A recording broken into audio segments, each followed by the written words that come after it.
Ex-Kapolres Bima Kota AKBP Didik Putra Kuncoro terancam pidana seumur hidup usai terlibat kasus narkoba. Polri tidak segan menindak penyalahgunaan narkotika yang dilakukan oleh oknum anggotanya.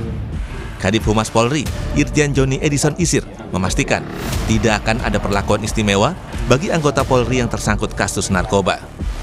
Irjen Joni Edison Isir bilang, upaya ini dilakukan Polri sebagai bukti bahwa tidak ada ruang aman bagi pelaku kejahatan. Adapun ancaman pidana penjara seumur hidup atau pidana penjara paling lama 20 tahun dan atau pidana denda paling banyak kategori 6 senilai maksimal 2 miliar rupiah. Untuk AKBP DPK saat ini akan menjalankan proses kode etik, dijadwalkan di hari Kamis akan melaksanakan sidang kode etik. Sementara itu, penasihat ahli Kapolri Irjen Purnawirawan Arianto Sutadi bilang tidak boleh ada toleransi bagi anggota Polri yang terbukti terlibat narkoba. Kata Arianto, siapapun yang terlibat harus langsung diberhentikan pada hari yang sama sebagai bentuk ketegasan institusi dalam menjaga integritas. Ini mestinya ya, ini sudah jelas, sudah kita wanti-wanti saja, mereka mesti tidak kapok kan gitu kan. Nah, makanya saran saya nomor 1, orang-orang yang terlibat kayak gitu tuh nggak usah proses lama-lama, langsung pecat dari itu juga, diumumkan di depan publik, dilepas bajunya, dan kemudian pidananya dikejar, kemudian disita semua, dan kemudian jaringannya juga diungkap itu yang nyogok itu. Itu mudah itu Pak, ya, kalau nangkep jaringan yang nyogok itu. Namanya narkoba itu ya, itu bisa berlangsung apabila diizinkan oleh polisi atau aparat. Itu sudah dalil.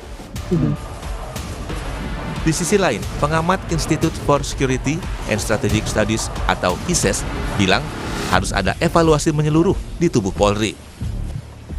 Karena kalau kita melihat kasus ini terbongkar dari pengakuan kasat narkoba, merasa ditekan dan yang lain-lainnya, ini juga harus dibentuk semacam whistleblower system ya bagi internal untuk mengadu dan untuk melindungi mereka. Karena relasi kuasa antara atasan dan bawahan ini sangat kuat. Kalau ini bisa terjadi, dimungkinkan itu dibentuk mekanisme whistleblower terkait dengan pelanggaran-pelanggaran di internal, ini akan menjadi langkah terobosan yang progresif terkait dengan reformasi Polri. Kalau Polri kemarin menyampaikan bahwa yang diperlukan adalah reformasi kultural, ini harus dijadikan momentum benar-benar. Sebelumnya, Bareskrim Polri menetapkan mantan Kapolres Bima Kota AKBP Didik Putra Kuncoro sebagai tersangka dalam kasus narkoba. Penetapan itu usai gelar perkara yang dilakukan penyidik. AKBP Didik kedapatan memiliki sebuah koper berisi narkoba yang ditemukan di kediaman Aibda Dianita di Tangerang, Banten. AKBP Didik disebut menerima narkoba dari AKP Malaungi, ex-kasat narkoba Polres Bima Kota yang juga sudah ditetapkan sebagai tersangka. Sementara AKP Malaungi mendapatkan barang haram tersebut dari bandar yang kini masih dalam pengejaran polisi. Tim Liputan, Kompas TV.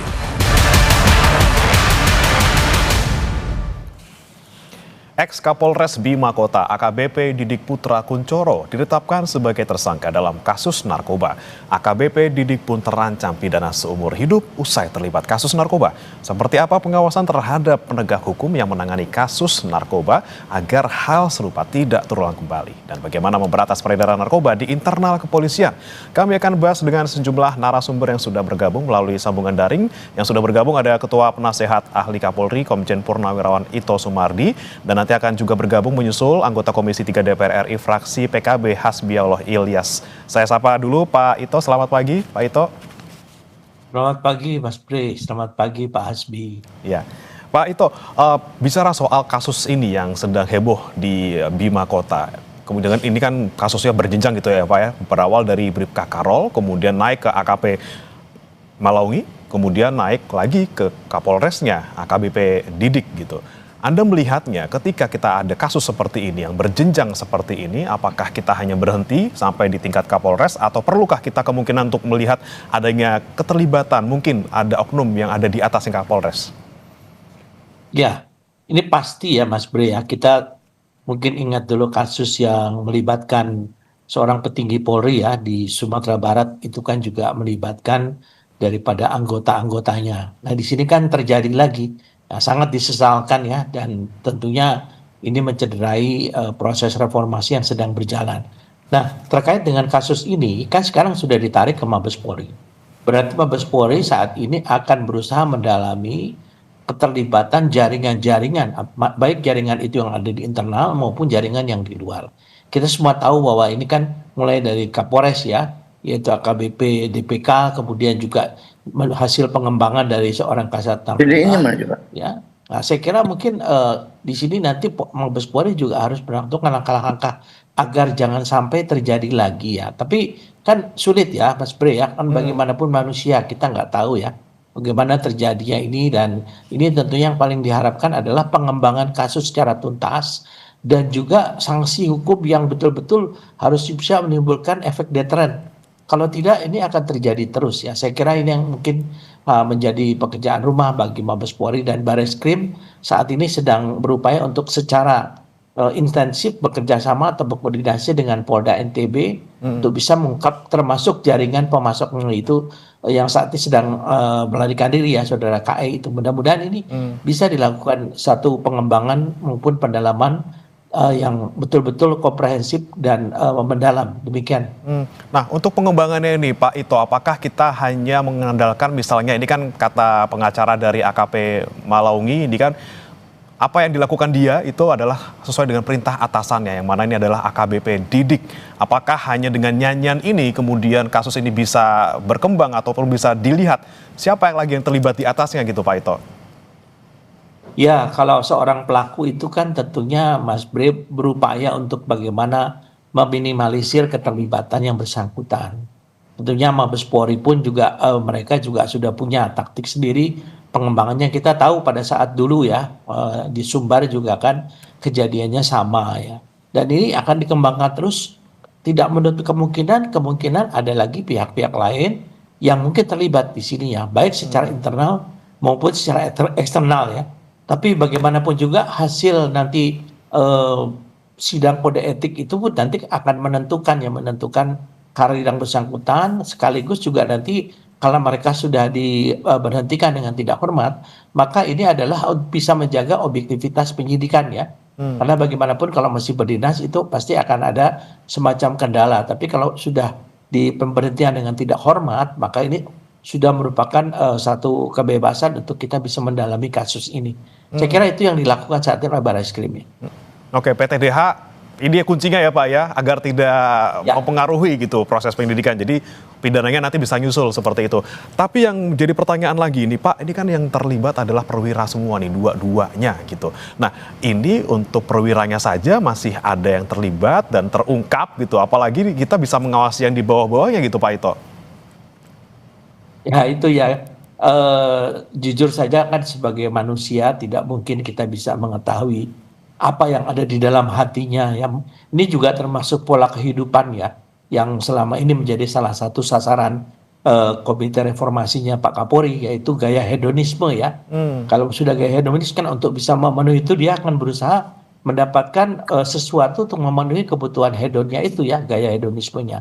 Nah ini akan menjadi satu pendalaman juga ya Mas, bukan hanya masalah narkobanya saja. Kemudian kan saya dengar juga mereka juga meminta imbalan untuk bisa memuluskan perlindungan bisnis sabu di Bima ya. Nah ini kan juga hasil pengembangan. Ya saya kira bagaimana ini nanti di sana jaringan-jaringannya pasti saat ini dari Polda NTB didukung dari Bareskrim Polri sekarang juga sedang mengembangkan sampai jaringan terkecil, karena narkoba kita tahu itu adalah kejahatan yang betul-betul serius ya, yang menyangkut masalah kemanusiaan dan juga tentunya yang saat ini di Indonesia sudah menjadi kejahatan yang menjadi prioritas. Sayang mengapa ini dilakukan justru oleh petinggi Polri yang kebetulan yang bersangkutan harusnya bisa memberikan teladan dan harusnya bisa memberikan rasa aman kepada masyarakat ya.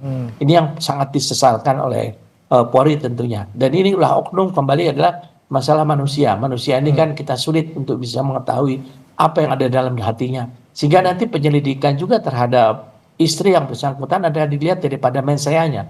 Ya ada tidak niat jahat yang tersebut ya. kemudian juga keterlibatannya bagaimana kaitan dengan pola hidup yang bersangkutan. Nah, ini akan menjadi faktor-faktor yang menjadi pendalaman baik dari pihak Bareskrim maupun Propam Polri. Demikian. Ya, inilah kasus yang ironis sekali. Penegak hukum justru terlibat kasus kejahatan luar biasa. Saya mau coba tanya ke Bang Hasbi yang sudah bergabung. Mungkin Bang Hasbi sudah bisa mendengar suara kami? Bang Hasbiolo? Sudah mendengar pagi. Ya, Bang Hasbi, ini kita soroti bersama-sama kasus ini. Sudah mendengar. Ya, Bang Hasbi? Sudah dengar? Oke, baik. Bang Hasbi, kita soroti bersama kasus ini tidak hanya terjadi sekali saja, ini terjadi di Bima Kota, kemudian sebelumnya juga sempat terjadi di beberapa daerah lain, ada Teddy Minahasa, kemudian juga ada Kapolres Bukit Tinggi AKBP Dodi. Apa yang salah sebenarnya, Pak?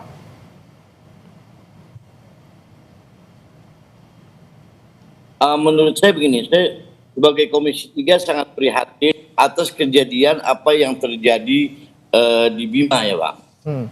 Menurut saya pengawasan sebenarnya sudah ketat, sudah bagus dari jajaran polisi, dari LSM yang anti narkoba.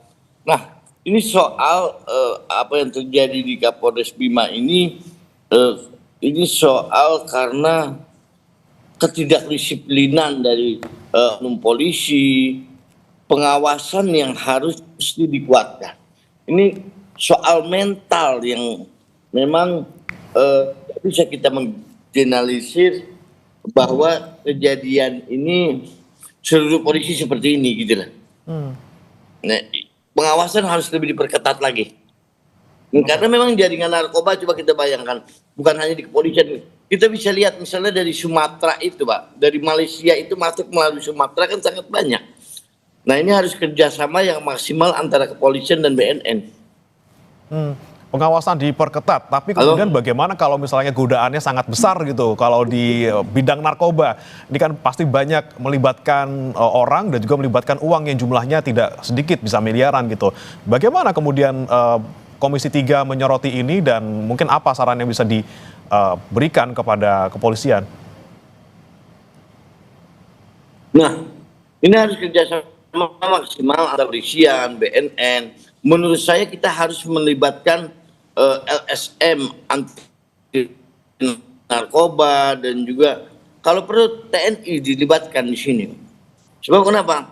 Masuknya narkoba itu bukan hanya di negara kita aja dalam artian pembuatannya dari dalam ini ada unsur luar.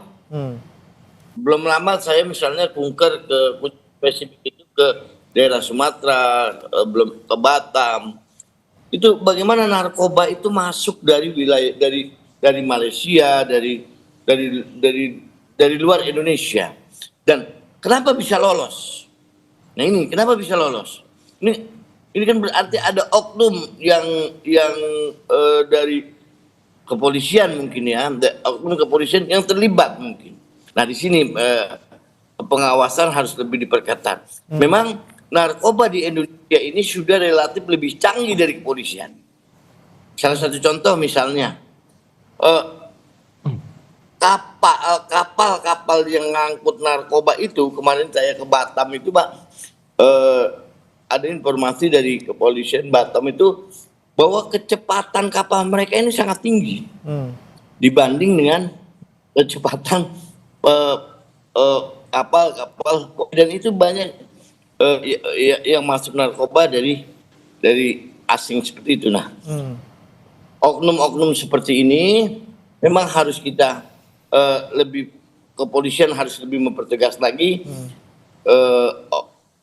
dan kita juga polisi tidak bisa bekerja sendiri, harus kita bantu bersama-sama. Oke, dari luar dibantu untuk pengawasannya, Pak Ito, kita soroti lagi, ini kan narkoba adalah lahan yang dalam tanda kutip ini banjir gitu Pak ya, dengan perputaran uang yang luar biasa, godaan yang juga luar biasa, orang-orangnya juga canggih-canggih kalau tadi kata Bang Hasbi gitu. Nah, perlukah kita kemudian memfokuskan pengawasan yang lebih kuat di bidang narkoba ini dan juga melibatkan pengawasan dari pihak luar? Ya, saya kira sangat perlu tadi disampaikan oleh Pak Hasbi. BNN ini juga harus dilibatkan karena pengalaman saya 5 tahun menjadi duta besar di Myanmar. Bahkan waktu itu Pak Budi Waseso pada saat sebagai kepala BNN itu sampai kepada perbatasan di daerah Golden Triangle ya, segitiga emas. Mereka tuh prosekurnya itu ada di Cina, kemudian dibawa melalui Thailand, Thailand masuk Malaysia, Malaysia masuk Indonesia. Nah, dari kasus ini kita ikut aja namanya follow the evidence ya. Kita mengikuti barang bukti ini dari mana asalnya. Jadi pendekatannya harus dari hilir ke hulu. Nah, sehingga kita bisa mengetahui bukan hanya dari kasus ini, kemungkinan dari pengungkapan kasus ini akan bisa mengungkap jaringan yang lebih besar. Apalagi kan bandarnya saat ini melarikan diri ya, Saudara Koko Erwin itu. Nah, sekarang fokuskan kepada mereka, libatkan BNN, libatkan dengan Bareskrim, libatkan Polda, dan libatkan masyarakat juga. Karena bagaimanapun juga kita tahu di Jakarta kan ada beberapa tempat yang sudah menjadi seolah-olah satu tempat yang kalau sudah digerebek besok pagi sudah ada lagi gitu ya. Nah, emang masalah ini kan sekarang kebetulan melibatkan anggota Polri. Kita jangan melihat daripada oknum anggota Polri saja, tapi kita melihat secara nasional.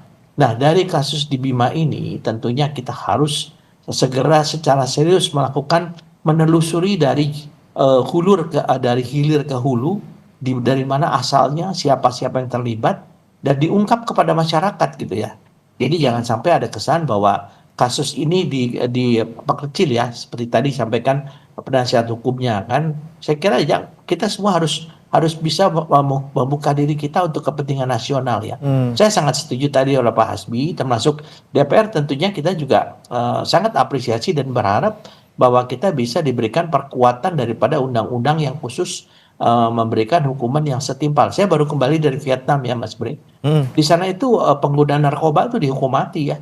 Nah, makanya di sana tuh nggak ada tuh orang namanya narkoba, copet aja nggak ada ya. Saya kira ya ini satu hal yang perlu ditiru di negara kita. Karena bagaimanapun juga beberapa pengalaman yang saya tanya kepada para pengguna narkoba, kadang-kadang itu juga digunakan untuk bagaimana menyelesaikan permasalahan sosial mereka ya. Jadi kan dengan narkoba itu mereka bisa lupa, dan bahkan untuk penjahat itu juga bisa salah satu stimulan ya. Untuk stimulan bagaimana dia bisa melakukan kejahatan dan dia bisa berani melakukan kejahatan.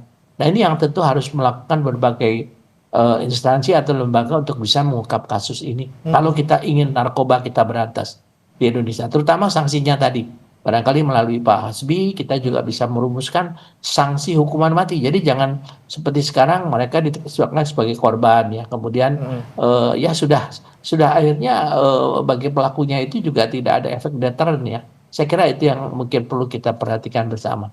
Hukuman mati, Bang Hasbi, setuju Bang Hasbi? Ini bukan masalah soal setuju atau tidak setuju ya. Soal hukuman mati kita lihat nanti bagaimana, karena kasus yang terjadi di Bima ini ada beberapa pelajaran buat kita. Yang satu, pengawasan itu memang kurang maksimal lah menurut saya. Kedua yaitu tingkat intensitas Polri ini kan kadang-kadang, mohon maaf ya, oknum ini biasa hidup mewah, hidup seperti ini, yang memang terpengaruh dari lingkungan. Padahal gaji kepolisian kita tahu sendiri berapa. Nah ini ya, godaan-godaan seperti ini yang mesti bagaimana caranya dari Kompolnas dan pengawasan dari luar juga untuk mencegah jadi hal-hal seperti ini. Toh ini soal hukuman mati atau tidak, menurut saya agak berat di negara kita terapkan hukuman. Prakteknya seperti itu. Saya ingat tidak dulu pada ada salah satu korbi kalau nggak salah dari Australia. Jelas-jelasan mereka berbuat salah, jelas-jelasan mereka melakukan penyebaran narkoba di kita. Buktinya pada waktu itu dikeluarkan. Praktek hukum yang ini sudah bagus. Cuman bagaimana kepolisian dan pengadilan menerapkan ini. Saya yakin ini soal mental, bagaimana masyarakat itu atau dari pihak polisi, dari oknum-oknum polisi ini bagaimana kita mencegah mereka untuk melakukan hal-hal seperti ini. Seperti itu. Oke, baik. Saya ke Pak Ito lagi. Pak Ito, mungkin selain pengawasan yang kita soroti dari tadi, apakah yang bisa kita lakukan lagi untuk bisa mencegah adanya hal-hal seperti ini ataupun mungkin membongkar lagi gitu? Pasti masih banyak kejadian-kejadian serupa ataupun juga di tempat-tempat lain gitu, Pak. Apakah yang perlu kita perkuat lagi? Apakah misalnya dengan membuat rotasi yang lebih sering di beberapa wilayah gitu misalnya agar tidak nyangkut lah dalam tanda kutip ini sama benar narkobanya, atau mungkin whistleblowing yang harus kita perkuat lagi agar nyanyian-nyanyian orang-orang ini yang di bawah ini bisa kemudian mengungkap kasus yang lebih besar lagi. Ya, saya kembali tadi yang saya sampaikan ya Mas Pri, bahwa hukuman itu kan setiap perbuatan, sanksi itu kan harus ada sanksi. Sanksi itu akan menentukan adalah efek deteren ya, efek untuk pencegahan. Secara proporsional ya, saya sampaikan tentunya tidak semua harus kalau terlibat hukuman mati, tapi untuk bandar-bandarnya dan juga untuk lain sebut kita harus tegas. Kenapa negara lain misalnya di Malaysia, di Singapura ya, di Vietnam, bahkan di Cina ya, mereka menerapkan hukuman secara proporsional ya kepada karena kalau tidak begitu saya tidak yakin bagaimanapun apa yang kita lakukan itu akan bisa memberikan efek deteren ya, karena bagaimanapun juga satu perbuatan itu akan bisa dicegah apabila orang tersebut ada sanksi yang betul-betul bisa menimbulkan efek deteren ya. Kalau tidak, saya kira percuma. Kalau pengawasan kita bisa lakukan. Hanya tadi kan kembali pada manusia. Tadi disampaikan juga oleh Pak Hasbi dan oleh saya bahwa gaya hedonis ya, yang saat ini sudah melanda kehidupan rata-rata saat ini ya. Kalau kita katakan adalah generasi yang mungkin di atas generasi saya dulu, yang sekarang mereka dengan ada penetrasi budaya ya, kemudian juga melihat lifestyle-nya bagaimana terpengaruh ya. Dari mana mereka bisa memenuhinya? Yang paling mudah adalah dari narkoba. Karena narkoba itu adalah meskipun sedikit tetapi bisa mendapatkan hasil yang sangat besar ya. Lebih besar daripada mungkin emas ya, yang mungkin sulit didapat. Kalau narkoba itu kan sangat mudah. Misalnya kita melakukan penggerebekan ya, dapat sekian kilo, kita sisihkan, kita jual. Kita mendapat nama, tapi kita juga mendapat penghasilan. Nah ya kan seperti begini kan kaitannya masalahnya masalah dengan pengawasan. Yang kedua juga kalau orang ini hanya dihukum, kemudian setelah itu dilepas lagi, ya saya kira mereka sudah terbiasa dengan praktek untuk penjualan ini memang betul-betul sangat menjanjikan. Saya nggak yakin kalau mereka itu tidak mengulangi lagi ya. Jadi di sini memang menjadi pekerjaan rumah memperbaiki sistem hukumnya selain secara simultan tentunya sistem pengawasan tentang peredaran. Tapi bagaimanapun juga nanti hasil daripada pengungkapan kasus ini dari hilir ke hulu untuk mengungkap jaringannya dan memberikan hukuman yang setimpal terhadap para pelakunya secara proporsional ya, saya kira ini paling tidak bisa membantu lah. Mungkin itu merupakan pendapat saya. Baik. Pengawasan dan juga sanksi kalau menurut Pak Ito. Pak Hasbi, tadi saya sempat dengar juga tadi soal gaya hidup hedon gitu ya. Ini kan soal budaya, culture mungkin di tubuh Polri yang banyak memicu mungkin oknum-oknum ini untuk meraup uang lebih banyak lagi dengan cara-cara yang tidak halal. Dan kalau menurut Anda nih, Bang Hasbi, reformasi Polri yang sedang sekarang digencarkan di publik dan juga lagi dibahas juga di DPR, ini salah satu poinnya adalah soal reformasi kultural. Bagaimana yang bisa dilakukan nanti oleh kepolisian? Kalau menurut saya begini, reformasi struktural sudah kita anggap struktural sudah selesai lah. Polisi itu sudah bagus. Kalau soal struktural yang tadi Bapak sampaikan soal rotasi di kepolisian itu sudah bagus lah, sudah berjalan selama ini. Nah, kultural ini memang sangat perlu dengan beberapa kasus yang ada. Satu contoh ini kasus Bima, belum lama kasus guru di Jambi, belum lama lagi kasus soal pembunuhan.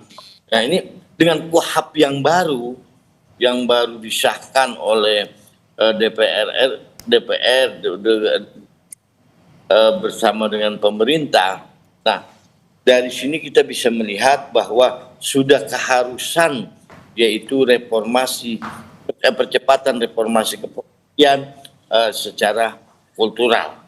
Dan alhamdulillah sudah mulai salah satu contoh RJ sudah diterapkan di beberapa di beberapa polda ya, di beberapa wilayah, beberapa kejadian itu sudah menerapkan RJ. Dan kepolisian saya yakin cuma bagaimana menerapkan dari atasnya sudah mampu, Pak. Ini sampai bawahnya, mohon maaf, jangan sampai terjadi kayak kemarin terjadi misalnya di Solo ya, kalau tidak salah itu, yang polisi menghukum orang yang membela diri seperti itu, oknum Polres di Klaten atau di mana itu, yang sampai ke DPR, ke Komisi 3 kemarin.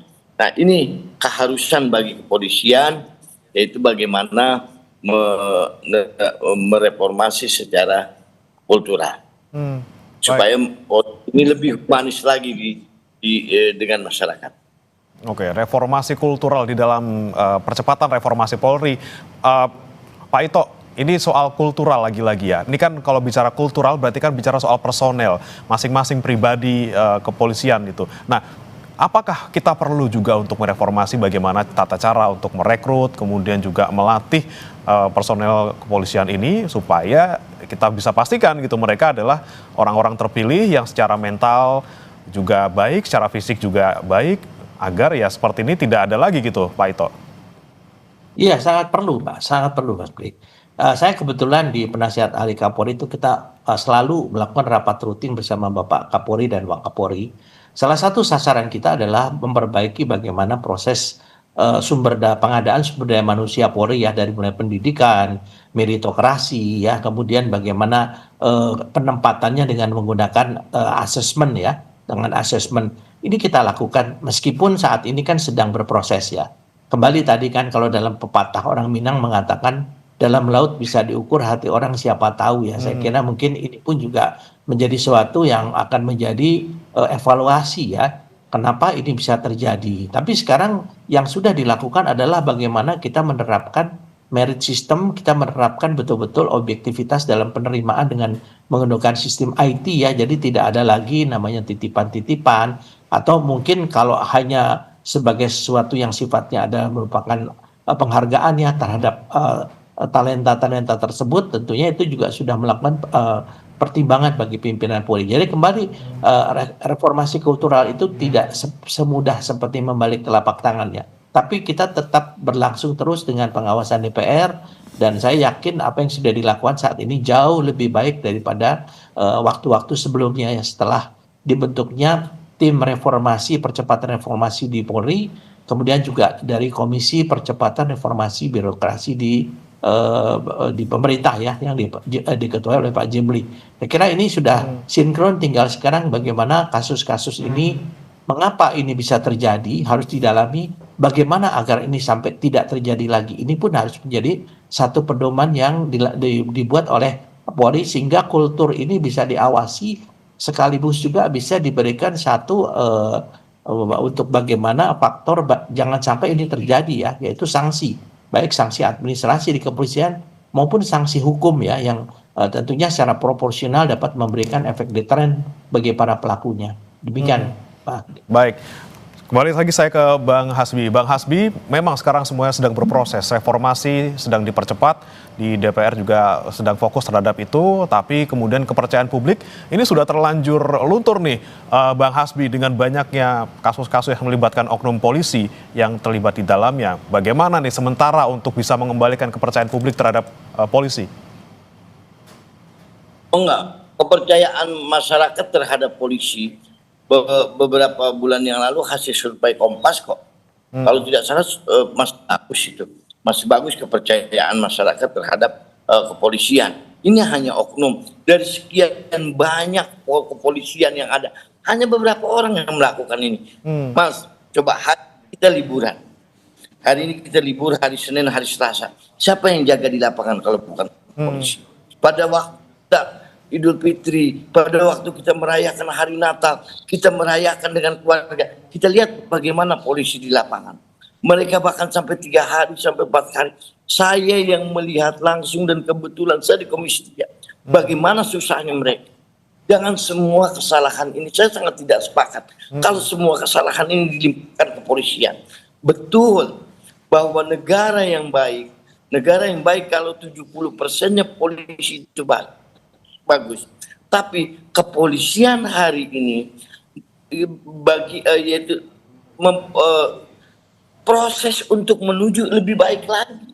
Wah, sekarang bisa lihat tadi saya setuju dengan Pak Komjen bahwa sudah tidak ada penerimaan yang pakai titipan lagi, sudah tidak ada di kepolisian sama sekali, Pak. Dan saya sangat kepolisian hari ini menuju kita dukung kepolisian ini lebih baik. Dari sekian banyak kepolisian, berapa oknum-oknum yang melakukan itu? Tidak banyak. Itu harus dilihat secara jernih ya. Jangan kita melihat dari satu sisi selalu mensoroti kesalahan oknum-oknum institusi kepolisian. Institusi kepolisian yang harus kita jaga. Karena kalau institusi rusak, maka semuanya akan rusak. Baik, jangan sampai hal-hal yang seperti ini, oknum-oknum ini, gara-gara nilai titik rusak susu sebelanga gitu ya, Bang Hasbi ya. Terakhir saya ke Pak Ito. Pak Ito, terakhir saja, ini kan memang tadi Anda sebutkan kuncinya adalah di pengawasan dan juga ada di sanksi. Tentunya sanksi kita butuh waktu yang panjang untuk bisa menerapkan sesuai dengan undang-undang misalnya, kemudian juga pengawasan kita harus mengajak banyak pihak untuk terlibat di dalamnya, kita butuh waktu juga. Tapi yang bisa kita lakukan sekarang nih, Pak Ito, untuk kasus ini khususnya misalnya, apakah memang setiap ada kasus yang seperti ini langsung saja di PTDH di hari itu juga tanpa pakai proses babibu segala macam dan pidananya bisa nyusul atau seperti apa, Pak Ito? Ya, kan di dalam kepolisian ada namanya kode etik ya, Mas Bre, agar tidak mempengaruhi ya, jadi objektivitasnya itu bisa kita lakukan, kebebasan juga bagi para penyidik, kan penyidiknya juga kadang-kadang pangkatnya di bawah daripada oknum ya, daripada oknum tersebut. Saya kira itu juga sudah ada mekanismenya, kita harus kembalikan dia kepada masyarakat biasa dulu di PTDH, kemudian dilakukan penyelidikan ya secara internal, kalau memang terbukti dibawa ke ranah pidana. Satu hal yang menarik ya, kemarin kan DPR memanggil seorang Kapolres. Biasanya kalau DPR kan RDP itu kan dengan Kapolri. Ini berarti DPR sudah menjalankan perannya luar biasa ya, saya sangat apresiasi. Kasus-kasus yang menjadi perhatian masyarakat, DPR bisa turun langsung memanggil seorang Kapolres ya. Jadi saya kira masyarakat juga akan bisa melihat secara transparan apa yang dilakukan pengawasan oleh DPR Komisi 3 terutama. Dan saya yakin kalau ini bisa dilakukan secara berkesinambungan, ini akan memberi kepercayaan juga kepada DPR bahwa DPR menjalankan fungsinya secara optimal ya. Karena kalau hanya RDP saja itu kan secara global. Tapi kalau secara kasuistis yang terjadi pada saat beberapa waktu lalu ya, saya kira itu sangat baik. Kembali lagi masalah tadi, bagaimanapun juga untuk PTDH itu harus dilakukan apabila memang terhadap yang bersangkutan masuk dalam kategori pelanggaran berat. Karena ada pelanggaran ringan sifatnya disiplin ataupun diberi teguran, tapi pelanggaran berat adalah PTDH dalam rangka mempersiapkan untuk dilakukan proses hukum pidana. Karena polisi ini kan statusnya adalah aparat sipil negara yang dipersenjatai. Jadi kita ASN. Kita berlaku hukum publik ya, beda dengan militer ya. Saya kira demikian, Mas Bro. Baik, kita harapkan juga pengawasan di kepolisian ini juga bisa diperkuat, melibatkan banyak pihak supaya tidak ada lagi celah-celah bagi oknum-oknum yang seperti ini, oknum-oknum nakal seperti ini, dan jangan sampai juga nanti citra kepolisian kita juga menjadi tercoreng hanya gara-gara segelintir oknum. Terima kasih Pak Komjen Purnawirawan Ito Sumardi, penasihat ahli Kapolri, dan juga Bang Hasbiolo Ilyas, anggota Komisi 3 DPR RI fraksi PKB, sudah bergabung bersama kami di Sapa Indonesia Pagi. Selamat pagi. Ya, selamat pagi.